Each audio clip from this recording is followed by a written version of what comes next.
Hello, hello, hello. This is Gresh from the I Am CEO podcast. I have a very special guest on the show today. I have Katie Grimes of CatieGrimes.com. Katie, it's awesome to have you on the show. Thanks. I appreciate you having me on. Definitely super excited to have you on. And before we jumped in, I want to read a little bit more about Katie so you can hear about all the awesome work that she's doing. And Katie is a dating coach, prepping single women to confidently date the right one by first learning how to feel secure, trust yourself, and spot red flags.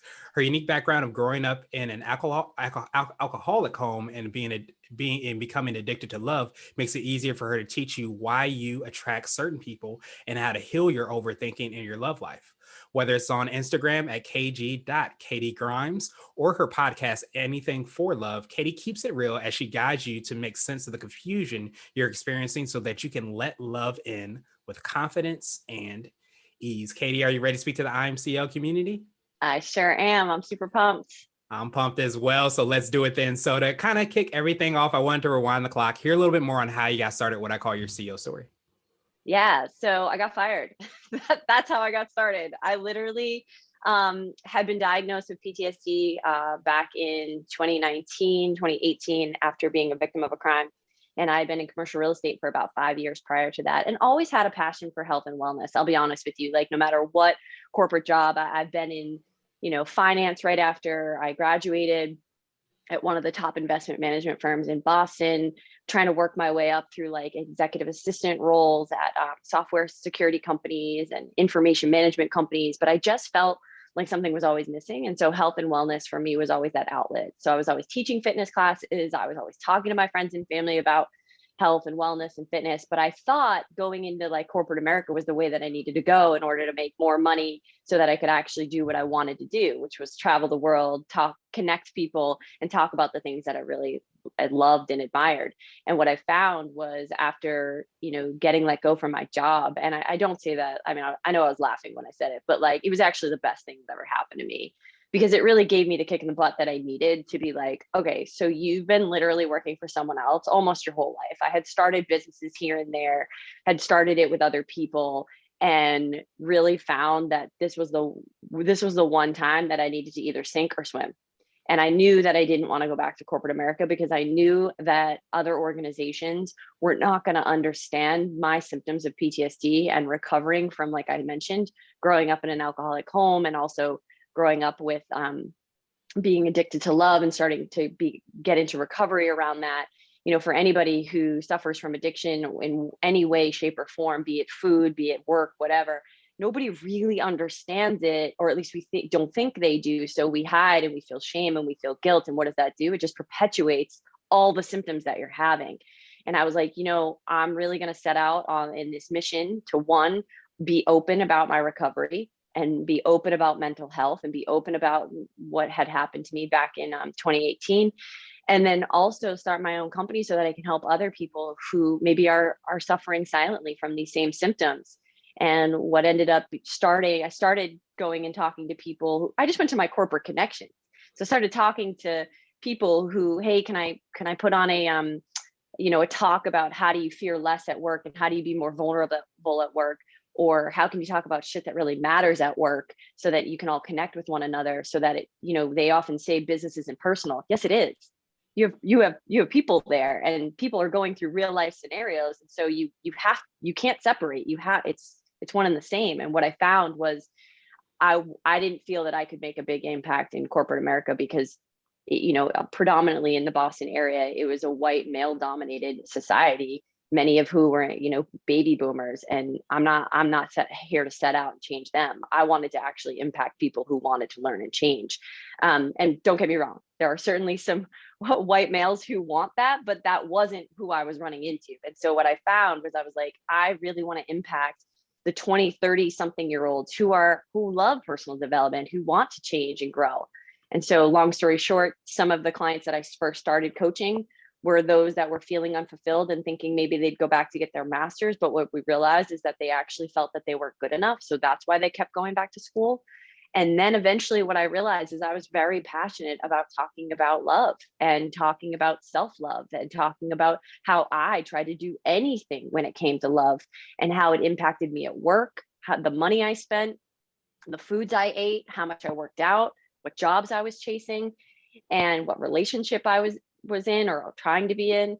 And I realized I think there's more people suffering from love addiction whom don't know it, because I had been silently suffering from it. And, love addiction is just a compulsive need to be loved or want to be loved. And it usually stems from codependency, and it stems from growing up with dysfunction, be it, and we've all been through dysfunction in some way, shape, or form, even just the simple thought of not feeling good enough or feeling too much. And I thought, this is what my intention is. This is really what my mission is to get this out in the world. And while I do have male clients as well, or those that identify as men, I find that predominantly who I talk to are women, because, sometimes in that safe environment, we can talk about things that are pretty meaningful, like, fantasy or even the word masturbation. I mean, like, there's some things that we can kind of go a little bit deeper on that maybe they wouldn't feel necessarily as comfortable with people whom they're attracted to in the group. So that has been kind of my journey in a nutshell. But then starting the podcast and a YouTube channel to talk about it and have this baby grow into what was just in the Boston area has now been an international company over the last year and a half. It's been pretty cool. Yeah, it definitely sounds exciting. I appreciate you for, being so, transparent and talking about that, because I think, as you said so well, that when you're going through addiction or stress or depression or so many different things, it's like right in alignment with that is that isolation feel. You feel like you're by yourself. You feel like you're the only one that's potentially going through this. But like you said, so many times in business, but also in life in general, we forget about that human aspect in so many different aspects of, wanting to belong, wanting to be loved, and so many of those things, and how that might manifest itself, that we often look outward to try to, I guess, solve that. And Mm. I don't want to say that's setting it up for, failure, but I think if we don't really sometimes talk about what's within and understand that we're imperfect and that we have those flaws and things that we need to kind of talk about and do, then it really doesn't lead to that success or to that, I guess, solving the whatever it might be. So I appreciate you for talking about that, having so many platforms to help people to do that, and really just helping people feel like they're not by themselves. Thank you for saying that. And it's a really great summary that you just shared of that, because that's exactly what it is. Like, I'm really sick of, I've been on a mission that I'm not going to say I'm good, I'm fine, or I'm busy anymore. I'm actually going to tell you how I'm really feeling when you ask me how I'm doing. And I try to be really Mhm. transparent about that, because I think, there's a term that's been coined around Instagram called toxic positivity. And that is making the assumption that everything is fine, good, or we're just busy. And the reality is, I think whether it was before COVID, I think COVID was a blessing in some ways, because it really gave us the ability to get in touch with how we were really feeling. And many of us felt very uncomfortable sitting by ourselves and sitting alone. But for many of us, we decided to thrive in that environment and say, you know what, I'm going to look at my part. I'm going to look at, why am I so lonely? Why am I unhappy? Why am I choosing to not feel fulfilled in a job that I've been chasing my whole life, or a relationship, whatever it may be? And that's why I often say to people, listen, I am not your average dating coach. You're not going to come to me because, you're over here swiping on the wrong one, or you're on 6 different dating apps and it's not working. My encouragement is to get off the dating app and get off dating for at least a couple of weeks, 6 to 8 weeks, and really look at your part. Why is it that you're attracting the wrong people? Why is it that you're sleeping with people too soon? By the way, we all do it, right? So I'm not shaming or judging or criticizing by any stretch of the imagination, but let's really look at our part, as opposed to looking at, oh, there's all the good ones are taken, or it's hard to date during COVID. No, no, it's not. I actually have many clients who have successfully been dating, but it's really being able to get in touch with what we need, what we want. Where are the aspects that we're not using our voice, not only in dating and when we put people up on a pedestal, but also where are we not using our voices at home with our families or within our own lives, and being able to take ourselves out on dates? And where are we not trusting that we're going to be taken care of and provided for by God, higher power, whatever it may be? And really diving into that spiritual aspect, so that you can go do the practical tools. And guess what? When you start doing them, and you start doing a daily practice every day to focus on yourself and not date, you actually get exactly what you've been looking for your whole life, which is this level of self acceptance and this acceptance from other people. Um, and I think that's a common bond that, regardless of background or body size or where, our family background, whatever it may be, I think we all want two things: self-love and, self-acceptance and acceptance from other people. And I really am on a mission to try to help myself first, and then other people figure out the tools that they need to do to make that happen.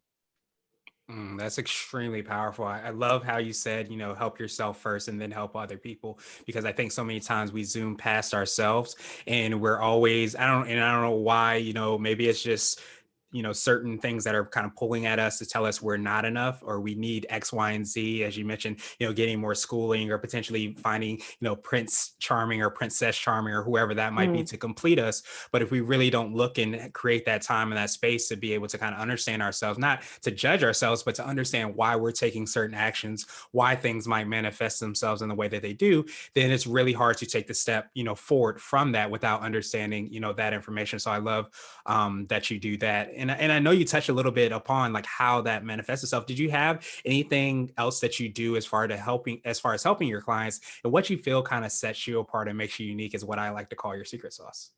Yeah, I would say, the thing that kind of sets me apart, like I had mentioned, is I really encourage people to stop dating, for about that 6 to 8 week period. And the purpose is to really reconnect with themselves. Now, don't get me wrong. There are certainly some people that come to me that are in relationships, and that's very hard to do, right? You can't like say I'm taking a 6 to 8 week break, but who I market to, who my niche is, who I talk to on a daily basis is specifically that one person who is literally feeling like they're giving up hope. They're just wanting to focus on themselves. They've recently broken up with somebody and they just do not want to date. And really underneath that is the fear that they're going to get hurt again.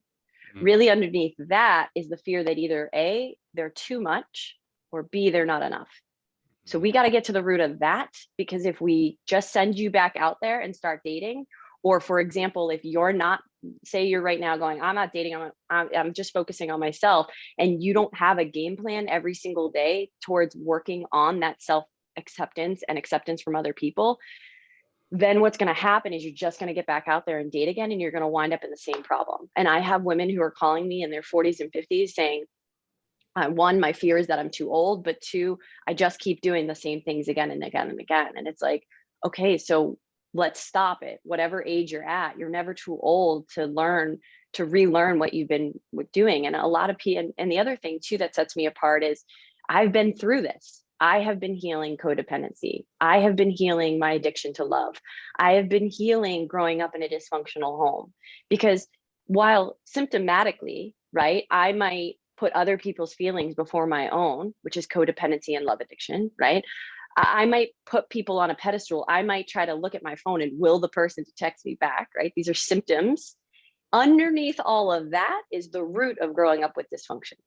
And that's what fortunately, I have had some incredible mentors in my life and coaches who I have been able to work with, and have been in 12-step recovery as well, to really understand.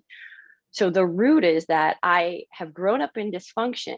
And so that's why I feel like I'm too much. That's why I feel like I'm not good enough, because maybe what I observed growing up as a child, say, for example, I saw a beer bottle and I'm like, why are you drinking and driving? Oh, that's, that's not beer. That's milk.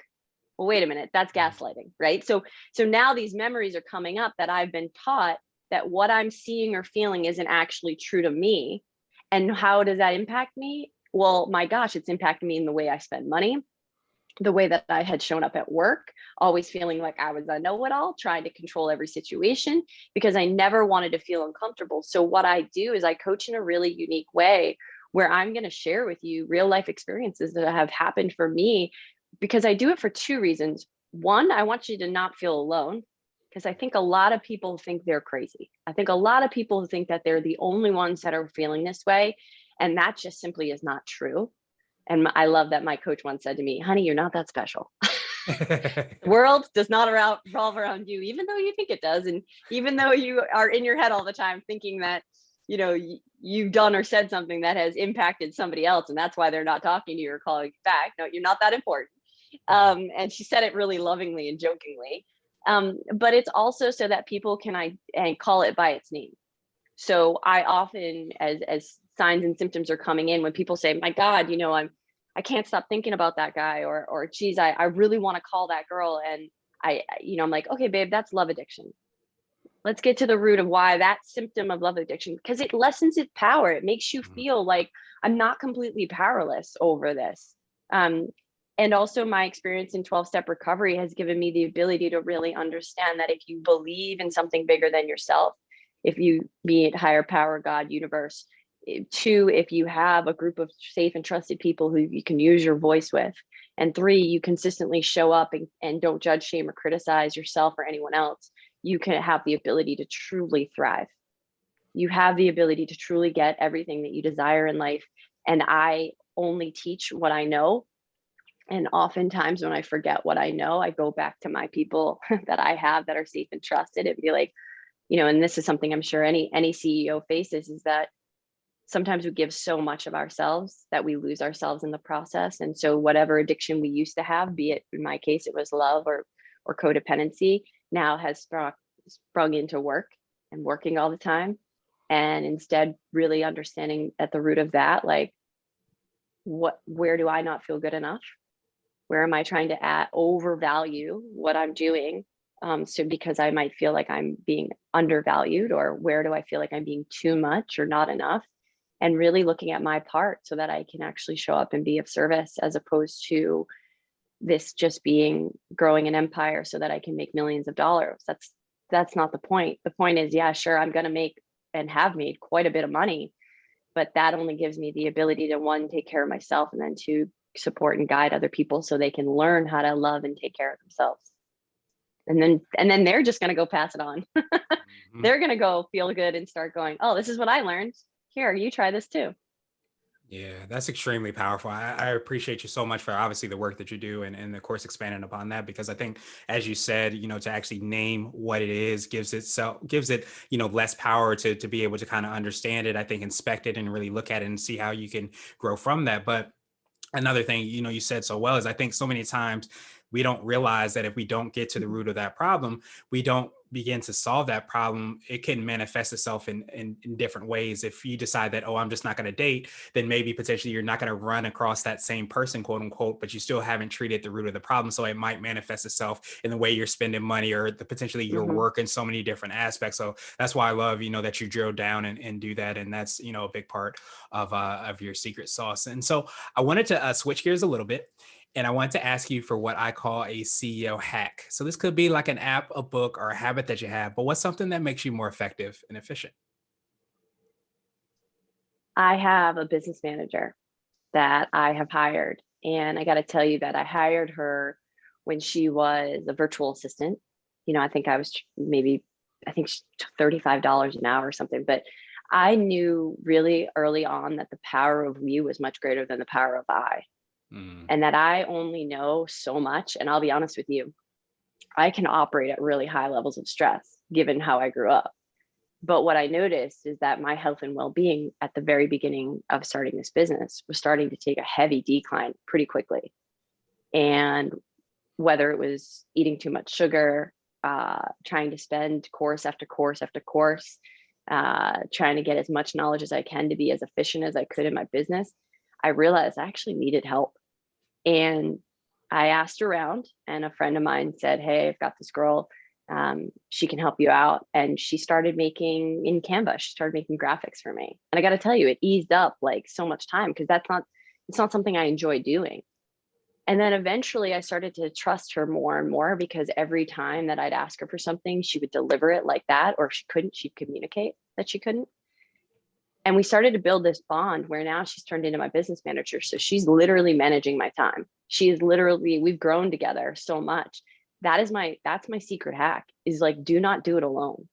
So whether that's hiring a coach, whether that is hiring a virtual assistant, even if it's just to, hey, you're going on a vacation and you want them to book the hotel, like, and you just don't have time to do it, like, and it has nothing to do with your business, like, even just start there, because it gives you the ability to free up your time and do what you actually love. So right now, the tasks that I have on hand are like, I write my own social media, I coach, and I sell, meaning I have conversations with people every day talking about how I can help best support them, or what other resources are available if we feel it's not a right fit. And then she takes care of the rest. And I'm really grateful for her, because it gives me the ability to actually do what I love while also keeping my finger on the pulse. I don't take my fingers completely off. We check in every week, the kind of understanding the state of the business. Where are we at financially? How much money is coming in? How much money is going out? So I've just hired people to help run that. But Kristen, what she does is a nice summary of being my virtual, my business manager. She does a nice summary of all the other aspects of the business in terms of marketing and finance, so that I always know exactly what's going on. Because it's really easy as a CEO to get bogged down and do it all yourself. But then it's also really easy that when you start to grow and start to expand, that you don't have a finger on the pulse. And that can be really dangerous as well. So I'm really grateful for her. And I would highly recommend any business manager to help you run your business just more efficiently.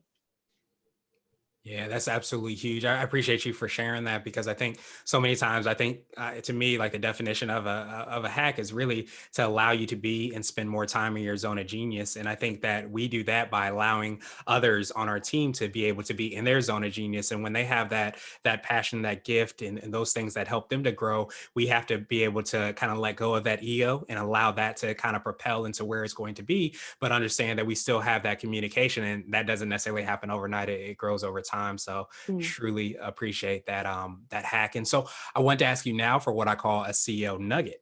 So that could be a word of wisdom or piece of advice. It might be something, if you were to hop into a time machine, you would tell your younger business self. I think it's in the same vein, the expression is that sometimes people will say when they're trying to delegate the work and they're like, it's just easier if I do it myself. It's really not. It's actually really not. It to me, what that means is that you don't trust or you want to control the outcome. And what I've really had to do is surround myself with people whom show up when they say they will. And if they can't, they let me know. We keep what we say between the two of us, and we don't judge, shame, or criticize one another. I do that not only with my teammates, but I also do it with all my clients. Those are the three rules we live by. That's our, call it our mission, call it our guidelines. Like, you show up when you say you will, and if you can't, you let each other know. You don't judge, shame, or criticize one another, and what we say stays between us. If we can do those three things, then we can build trust with one another, and it gives us the ability, each one of us, to grow and expand our businesses, because the women and actually the people that work with me are doing other things that are their passion projects. And there's no corporate environment. Like, everybody just really has the ability to use their voice, share what they think would look best in the company. And then I take those best and brightest ideas and we delegate them out to the people that we know that can best serve us. So it's not true. Like, you literally, if you cannot do everything on your own, and you really can't just do it better yourself. It's going to take me less time. No, it's not. I think that was one of the things that I gave you kind of two nuggets there, but like, it's the three rules we live by, but it's also being able to delegate and really learn how to take your hands off the wheel so that you're not controlling the outcome. Yeah, and I appreciate that. And because I think it really, as you talked about when you work with your clients, it's all about understanding what the true root of the problem is. It's not that I could just do it better myself. It's some underlying, and it's because you don't trust, maybe that culture hasn't been created as you talked about so well, but really understanding and addressing that is so huge. And I think if we continue to say, oh, I can do it better myself, again, as we talked about in the hack, it doesn't allow the organization to grow. It doesn't allow yourself or ourselves as individuals and leaders to grow. And it definitely doesn't allow that opportunity for our team to grow as well. So the more we try to control those things and to kind of maybe even stovepipe those things, it doesn't allow that opportunity for the progression and the growth that we're ultimately seeking and want. Yeah, one of the best advice I ever got was I was attending Tony Robbins' Business Mastery. And, Tony had said during the training, he's like, listen, at the very least, you might just get even one bit of information out of this. And I think the one thing that I learned that really stuck out in my mind was that you have to be in the business that you're in right now, but you also have to be in another business. So you're essentially running two businesses, the business you're in now and the business that you want to be in the future. Listen, Katie Grimes is not going to live forever. I'm going to die someday. That is inevitable. So first of all, why not have fun while I'm doing it? And by the way, I mean, I'm stressing out like anybody else. Okay. But like, why not have fun while I can do it? And then two, how are we building a business that's going to live on past Katie Grimes? Because the things that I'm teaching, I have learned from somebody else, some of those who have since died. Others are things that I picked up along the way. I mean, this business started because I got fired, but it was because I was decided to get sober, decided to stop dating and join a 12-step program to help me with that. And then when I tried to get back out there and date, there was nobody there to help help me understand, who really understood it. Don't get me wrong, I had guides and mentors, but nobody who really knew, what does it feel like to be on the app and feel a little addicted? What does it feel like to get ghosted? Like, nobody really got it. And I was like, well, if I can help people go from taking time off to getting back out there, then they're gonna have guidance, they're gonna have mentorship, they're gonna feel more supported. But I'm not gonna be here forever. So I need to be able to set programs in place. That's why the podcast lives and the YouTube. And that's why we have video portals that literally our clients go through. And it's me live recording so that they will have them for lifetime, to be like, how do I go back through? And really looking at, how can we create a business that allows for people, whether it be digital courses, that be that how it may, like, to really get the guidance and support that they need based on the time they want to take, the accountability they want to have, how much money they are willing to spend. There's certain factors that we have to factor in, but one of the biggest ones is I'm not going to be here forever. So I got to let go of the control so that this business can flourish and help more people. Yeah, that's extremely powerful. And I was going to ask you for what I call the definition of what it means to be a CEO, but I almost wonder if that is part of what you and how you would define it. Is it about that? What I hear is that legacy piece of understanding how the actions that we're taking, the things that we're doing on a daily basis, not only, benefit us and create that great experience today, but also into years and years and years in the future. Would you consider that to be like part of your definition? Absolutely. I think one of the best feedbacks I ever got from one of my teammates was she said, you have this ability that makes me feel like I can come to you with anything that will make this business better, and that it doesn't feel like it's your business. It feels like it's our business. And I got to be honest with you, I learned that from being in corporate America, where I never felt that Mm. way. There were times I was working on projects and sure, I felt that way a little bit, but then mostly I didn't feel like I could really use my voice. And when I was using my voice, I was often scolded for being too aggressive or too assertive. Well, that's another way of saying passionate, as Yeah. far as I'm concerned. So what I decided to do was create a culture. And to your point, what's the definition of being a CEO, but create a culture where everyone in my company, my clients included, have a voice in how to best support one another.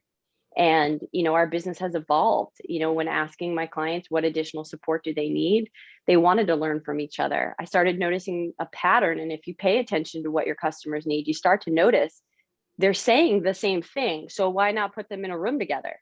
So that's what we started to do. We started to go from individual private coaching into a group setting, where now they call on each other or drop each other DMs. They also have a digital portal, because they're like, what did you say? How did you do that thing again? Oh, go back and watch that video. Like, how do I conserve? So I'm of the school of thought that, and this is why I think you said to me before we started the podcast, like, you always had this entrepreneurial spirit even before you knew what it was. And I think for me, I always had this knack to look at something that was a little dysfunctional and a little kind of a hot mess, and how to make it more efficient. Well, that's how I grew up. So, like, of course, we can take something that's a hot mess and make it more efficient. So I think it's being able to, like, one, let your customers and your teammates have a voice, and then to be able to assess what feels most aligned for you right now, and then in what your business will be in the future. And some of those ideas get shelved for a little later, because that's how we move and grow, and we get uncomfortable a little bit in that process. But no idea, all ideas are good ideas. Yeah. Yeah, I absolutely love that. And I love how sometimes we forget, and I'm a big believer of this myself, that a lot of times the seeds that are planted that are our secret sauces, our zone of genius, or how we build and grow our organizations come up as we're younger. And those seeds are planted largely to redirect us into where we ultimately will be and the impact that we're ultimately having, as you've been able to do, Katie. So truly appreciate that definition. I appreciate your time even more. What I wanted to do is just pass you the mic, so to speak, just to see if there's anything additional you can let our readers and listeners know, and of course, how best they can get hold of you, subscribe to the podcast, find out about all the awesome things you're working on. Absolutely. I would say that if you are somebody who is an entrepreneur in the closet, meaning that you have this, you dream of a life where you have financial freedom and time freedom, those things are definitely possible within entrepreneurship, but you will likely give more of yourself than you probably have given to your family or to your friends or to any career that you've ever had, because it means more. And for me, what I found is that when I stopped looking at the numbers coming in, meaning the financial numbers, and being scared of how much money was going to come in or how much money wasn't going to come in, because by the way, a lot of money didn't come in right away. And Mhm. COVID hit and a lot of money came in quick. And then we had to figure out how to adjust. Is if you have this passion and this drive to do something that's on your heart, you can, one small step you can take, you don't need the website, you don't need all these extra things, is that you can literally just start talking about what's most passionate to you in social media in a way that feels really authentic to you.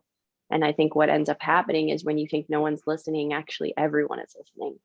And what's really powerful about that is then you start to get legs. And the second thing I would say is don't do it alone. So hire a business coach. I take 4 women throughout the year through business coaching so that they can understand, how do you start a business and how do you go all the way through. And some of my clients are making upwards to $65,000 a month. Like, it's crazy the kind of money you could be making. I know a woman who's in the same coaching space and she's making $450,000 a month, not even a year. You can't make that kind of money in corporate. And there's nothing to feel guilty about that. You have this passion. There's nothing to feel guilty about or shameful of that maybe the money won't come. Screw it. The money always comes. You have proof of it. If you need to, go back and look at last year's tax returns. And I did that recently when I thought that 2019 was one of the most challenging years I had had, not in business, but personally. And I was really afraid that the money would not be there. And as I looked at my bank statements, I looked back at how, geez, right when my grandmother died, what did I spend my money on? There were significant events that happened, and I was able to look at how I was always provided for.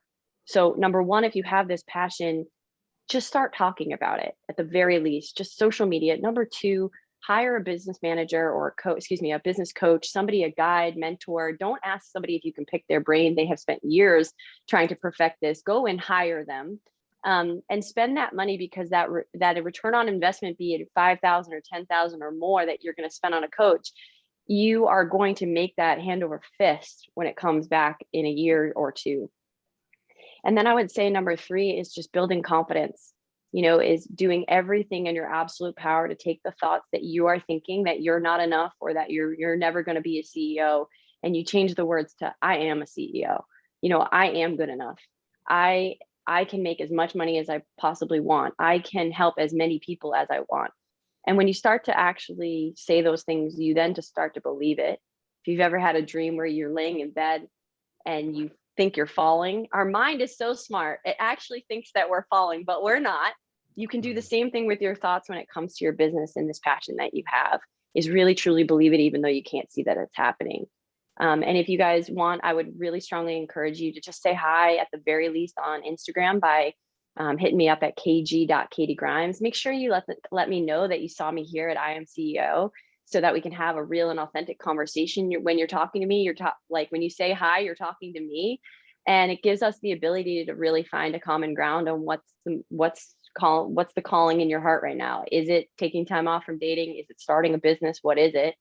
And and then the other thing you could do is check me out on my podcast, Anything for Love.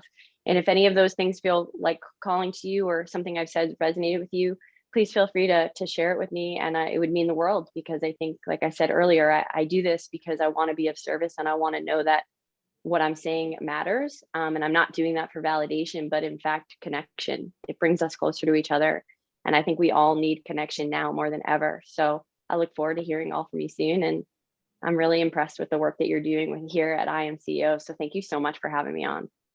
Yeah, absolutely. Pleasure is definitely all ours, Katie. I truly appreciate you for all the work you do, all the knowledge, value, gems that you dropped it for us today. I think, understanding that we do have something that's innately within, and being able to kind of take those steps forward in order to have those things come to fruition and have the people that we can lean on to make that happen is absolutely huge. So truly appreciate you for being one of those people as well today.